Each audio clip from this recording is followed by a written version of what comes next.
Sam Parker and Mark Anderson, author of 212, The Extra Degree, tell us that at 211 degrees, water's hot. At 212 degrees, it boils. And with boiling water comes steam.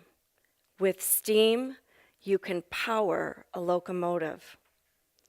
Raising the temperature of the water by 1 extra degree means the difference that if something is just hot or generating enough force to power a locomotive.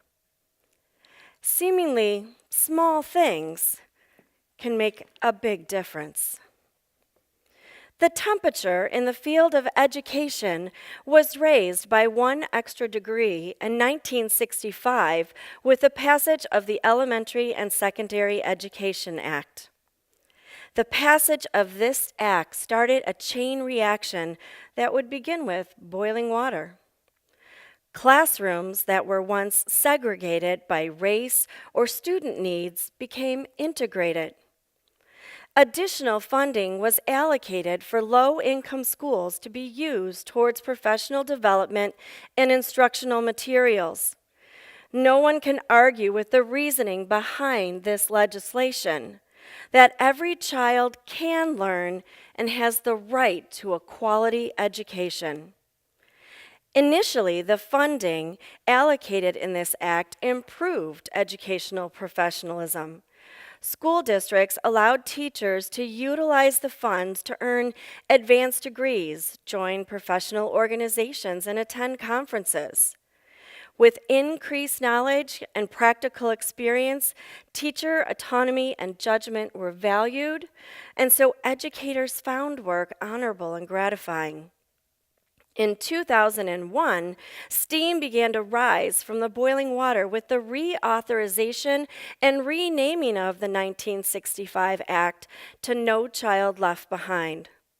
Not only was there a name changed, there was an increased emphasis and accountability through standardized testing that expanded the federal government's role in education and fueled an increase in data-driven management.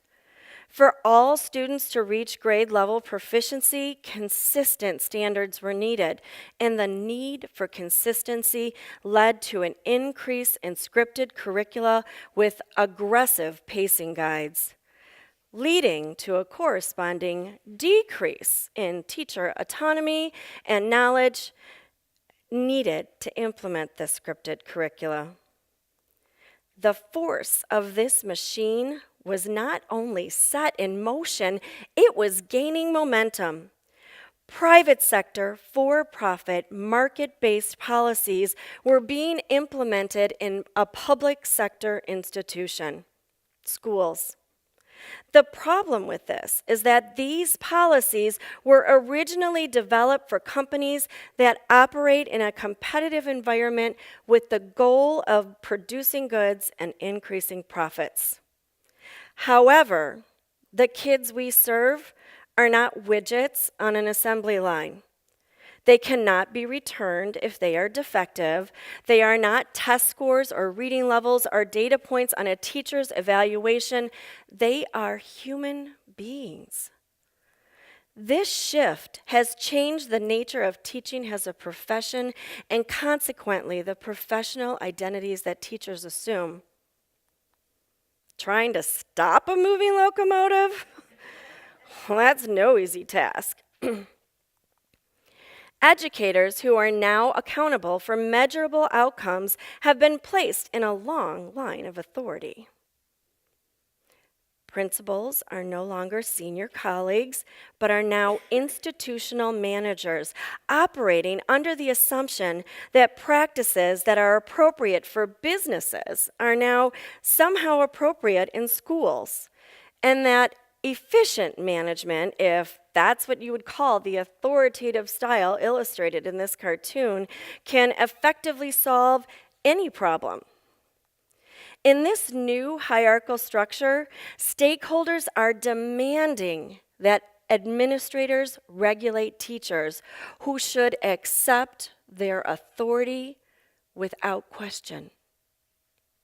These educational reforms have done more than shape policy and curriculum. They have influenced educators' understanding of themselves as professionals. Teachers feel overvalued, overwhelmed, and out of control. So tell the truth. Which image best represents you as a teacher? Are you Pinterest ready or drowning in paperwork? So, what can teachers do to regain a sense of value and control? When I was younger, a very close friend of mine was struggling with alcohol addiction. I wanted to try to understand the addiction and support my friend who was struggling, so I briefly attended Al-Anon meetings. Al-Anon is a fellowship that's based on the Alcoholics Anonymous philosophy that welcomes friends and family members of alcoholics. It was at one of these meetings that I first heard a message that would resonate with me for the rest of my life. And since that meeting, I've heard this message many times in many forms, and I'm sure that most of you today are familiar with it. We need to accept that which we cannot change. You see, most of our lives are filled with people and situations and systems that we cannot change.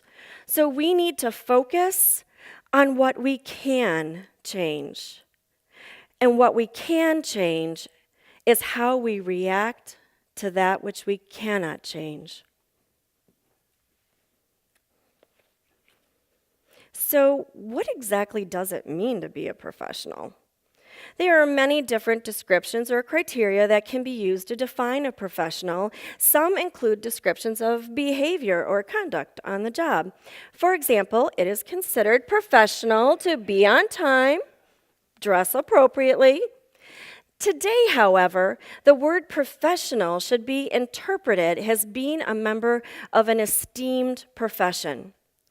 According to Furlong, Barton, Miles, and Whitty, there are three concepts that are central to this notion of professionalism: knowledge, autonomy, and responsibility.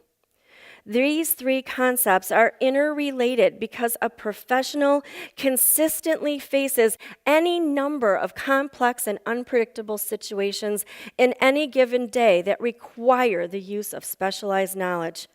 In fact, it is estimated that a teacher makes over 3,000 non-trivial decisions in one day. An educator needs to think quickly and critically in the moment to apply his or her specialized knowledge, though autonomy is required, and with autonomy, it is essential to act responsibly.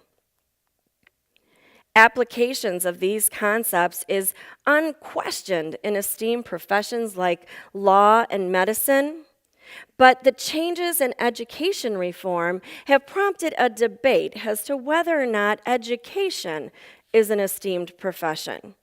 Shocking, I know, but as teachers, it is up to us to reshape our professional identities and change the narrative that is pervading the field of education. Through stories of service, attitude, kindness, leadership, commitment, focus, belief, and perseverance, Parker and Anderson help to inspire and empower us to move from where we are to where we want to be. A single degree can change everything. Today, I would like to share with you my stories of added power that are allowing me to push that extra degree for change. Service is the lifeblood that nourishes every organization. Service is an attitude, a way of thinking that drives our actions on a daily basis. And our actions should always include kindness, especially in the face of uncontrollable hostility. Ralph Waldo Emerson said it best when he described kindness. It is one of the most beautiful compensations in life. We can never help another without helping ourselves. I experienced this firsthand 2 years ago when I traveled to Guatemala or Ghana, and 10 months ago when I traveled to Guatemala. I made these journeys for two purposes. I wanted to learn about my students and their cultures, and I wanted to share my experiences with the teachers who were living in these countries. During my trip to Ghana, I reflected on the story of the Good Samaritan. A man was robbed and beaten and left dying on the side of the road, and many people walked by him and never stopped. But a Good Samaritan came and helped him. When I went to Ghana, I thought I was going to help teachers living in poverty, lying on the side of the road, so to speak, who needed my assistance or would benefit from my teaching expertise. But I was so wrong. It was I who needed their assistance. It was I, with my fixed, egotistical mindset, that needed to reshape my cultural biases. And when I think about the classrooms in Ghana and Guatemala, I am reminded that the heart and soul of teaching is about student relationships and building learning communities. In order to ensure that I continue these relationship building experiences, even when I am not traveling, I began by visiting my students and families in their homes. I am continually amazed at the kindness and generosity of the families that I have visited. Some making me meals from their cultures, and others offering me gifts, like a baby chicken to take home. Of course, I imagined a little yellow baby chick, but what the family tried to give me was more like a full-grown rooster, which I politely declined. And when asked by others, why do you visit the homes of the students you serve, I'm reminded of the gospel by Mark. Jesus went to the temple where the offerings were made, and he sat across from the temple treasury. And he watched many rich people, put in large amounts of money. But then a poor widow came along and put in 2 small copper coins. They were worth only a few cents. Jesus called his disciples to him, and he said, I tell you, this woman who gave out of poverty gave everything. She gave more than the other people. Everyone else gave out of their wealth, but she, a poor widow living in poverty, she gave everything. She gave all she had to live on. You see, many of the families that I serve live in poverty. So offering me a special treat or making the conscious decision to give me a meal and to show me kindness meant making the decision to give up something. These experiences have changed my thinking, my attitude, and my relationships with the kids in my classroom and their families. I am better able to responsibly use my knowledge to serve their needs as learners and as human beings. True leadership embodies the old adage, they don't care how much you know until they know how much you care. Leaders need to commit to take action daily. For example, Earl Nightingale once stated during a radio program, if you will spend an extra hour of study each day in your chosen field, you will be a national expert in 5 years or less. Admittedly, an hour might be difficult given the madness of our daily schedules, so start with a 15-minute commitment. Perhaps instead of expressing frustration with the educational system by venting with a coworker in the dreaded teacher's lounge, redirect that energy towards something that is controllable, something that will power the engine. I understand this is not easy, and it requires discipline and focus on our long-term goal of educational professionalism. So when you're hot about an issue and your blood is boiling, shift that powerful energy into something that will change the current narrative in the field of education, like actively participating in a professional organization. For me, I became actively involved as the 2014 conference chair and past president of the Illinois Reading Council. Through my service, I have had the privilege of interacting with many literacy experts like Donalyn Miller, Penny Kittle, Kylene Beers, and Bob Probst. These peer models help us to develop a sense of professional identity, which is tied to participatory engagement in these communities. Participating in an association builds identity and agency while simultaneously individualizing our development. From peer models, we can draw the needed inspiration to remain focused on a goal that matters for our kids: lifelong literacy. If your district does not allow professional development days to attend conferences, then you can still connect with your favorite peer models by participating in a webinar or reading a journal article. And when I become physically and emotionally drained from teaching, I connect with my Judson family, who shares a love of literacy. So much so, or my Judson family who shares their love of literacy. Actually, I have an obsession to tell you about. I am passionately obsessed with books. And I share my books with my kids every day. So when I read a book about a Muslim woman in a refugee camp like 4 Feet and 2 Sandals by Karen Lynn Williams and Khandra Mohammed, or about African Americans fighting for civil rights like A Taste of Colored Water by Matt Faulkner, or about educational conditions that separate instead of unite us, like Separate is Never Equal by Duncan Tunatiyu, my kids know I share enough about diverse books that reflect both their joys and their struggles. And Parker and Anderson eloquently articulate that belief fuels enthusiasm, and enthusiasm explodes into passion.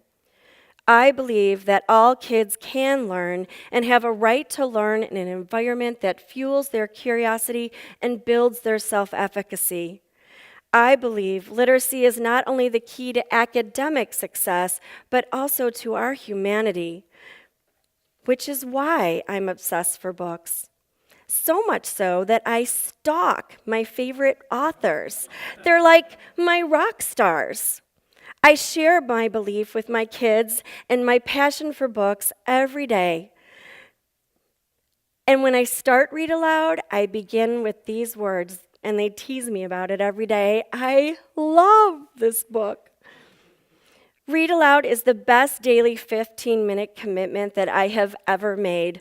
And even my kids who have difficulty controlling their boundless energy during the rest of the day snuggle up with me on the carpet during Read Aloud. Other teachers have perused the bulletin board and have begun to ask to borrow the picture books, which is a good thing that the books are now rotating around the building because I'm out of shelf space and I keep buying books. I think persevering in the face of all obstacles is the hardest of all.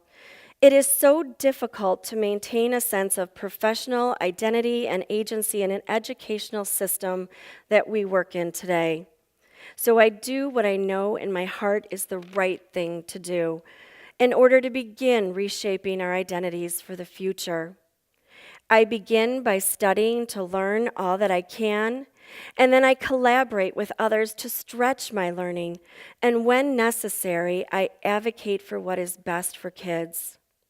I try to responsibly use my specialized knowledge to resist the policies and programs that claim to improve education while controlling instructional practices.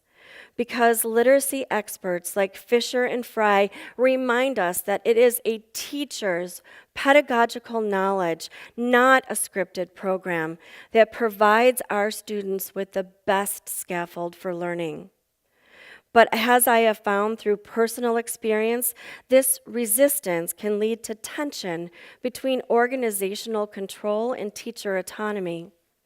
So despite the personal cost, we should continue to stand up for ourselves and the students we serve. Without a strong sense of professional identity and agency, we will continue to be devalued as a profession.